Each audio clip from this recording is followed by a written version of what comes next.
Thanks for having me again. And I do want to again reiterate that I would love the opportunity to sit down with any of you to talk further about the issue. Please state your name and address real quick before you begin. Yeah, thanks. My name is Brian Parsons, and I'm a teacher at London School, and I'll be talking about transgender policies in our school district. Okay. Transgender ideology is rooted in a system of beliefs.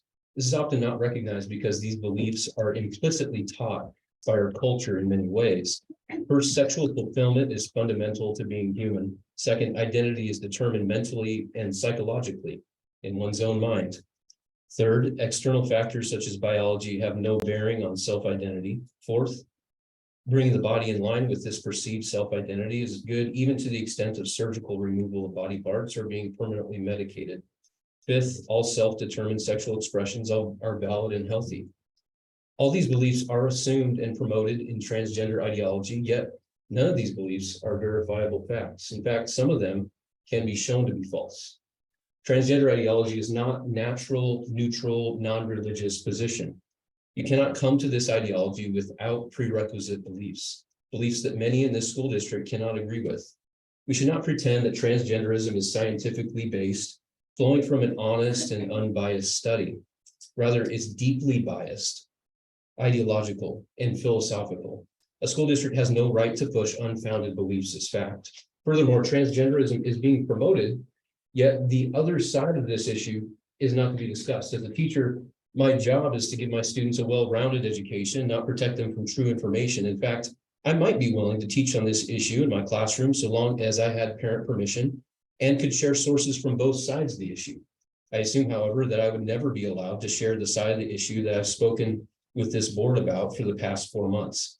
In an effort to be inclusive, we've become narrow-minded, one-sided, and non-academic. A school district has no right to catechize children in this way. It's the role of parents to help children formulate beliefs. Many parents have spent a lifetime of hard work and tears to raise up children with a strong moral framework, only to have their efforts demolished by the school district. I'm confident that if parents knew in detail the sorts of things that are being taught and promoted in our school district, they would be very upset. In fact, the parents I've spoken to about this issue are very upset. Some of them are here tonight. I've heard talk among this board about losing students to homeschool. Despite being a teacher in the South Lane School District, my 5 children will never attend a school here for this very reason. I know many other homeschooling families who feel the very same way. The South Lane School District needs to take decisive action on this issue. Inform your teachers that they are not required by law to use students' preferred pronouns. Make it a policy to inform parents anytime a student requests to be called by an alternate name or pronoun, or uses a cross-sex bathroom. Adopt a health curriculum that does not promote transgenderism as a healthy alternative. Teach our students how to disagree in a healthy way on these topics, rather than insisting that they agree. Thank you. Okay. Thank you. Board Chair Bingston asked me to tell you that he will reach out to you before the next meeting. Thank you. I appreciate that. Thank you very much. Next up, we have Cheryl Mueller. It's nice to see you guys again. My name is Cheryl Mueller, and I served 2 terms on this very school board. And my husband and I, we raised 2 children, went all the way through all the schools here, graduated in 2014 and 2018. I've always been very proud of the school district, thankful for our teachers and staff, strong athletics, strong school. I really appreciated that. And the last few years, however, there have been a number of very serious problems, as you guys are very well know. And I believe it has really very traumatically affected many of our students. Virtually everyone that I know that has worked with youth in our schools, churches, athletics have witnessed this. One of the biggest issues is what Mr. Parsons was talking about. It's not by any means the only one. The new radical social agendas that demean certain groups of people that are not protected groups. And with the most shocking and disturbing of all being this new transgender, so-called gender affirming doctrine. And the new, I was looking this stuff up and I'm telling you guys, this new guideline and toolkits that the ODU put out is using an elitist language. It's really morally disordered. It is subjective and it's incoherent. And just like critical race theory, it is resorting to name calling and strong arm and bullying tactics on anyone who may question it or anyone who may disagree with it. And you know, this is not okay to do that. It's not okay to do that to anyone. You know, we've known for decades that involving our parents increases student success, but these policies like this that they're trying to push in actually do the very opposite. They put wedges between the students and their parents. They put wedges between the parents and our schools. And it's creating this culture of fear. I have never seen so many parents that have been deeply afraid of what is going on, and they are demoralized by it.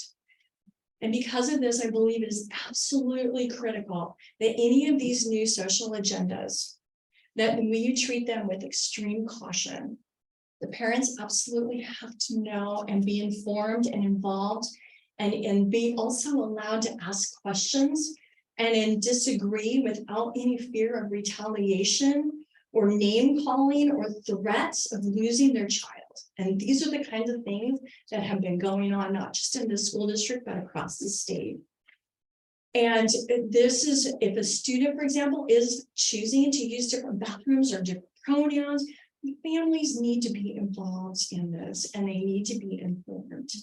As difficult as it may be, honesty and openness, as well as respect for traditional moral values, is going to help to rebuild the trust with our families and community.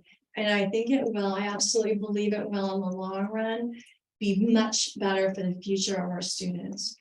And so finally, I'm just gonna say, you guys address some of these new guidelines that they're putting through. Have you looked yourself and have you looked into how it has been affecting kids and students and families? Have you researched it for yourself and looked into this stuff? Or are you just going to go along with whatever they put in front of you or rubber stamp it because that's what they want us to do? Instead, I just ask that you really look into this. It is pretty damaging stuff of what's happening. And we're very, as a family parent, I am very concerned about it. Thank you guys so much. And thank you for serving in this fight. I appreciate it. Yeah.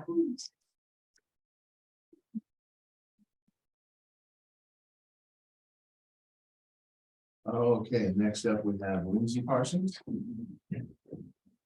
Hi.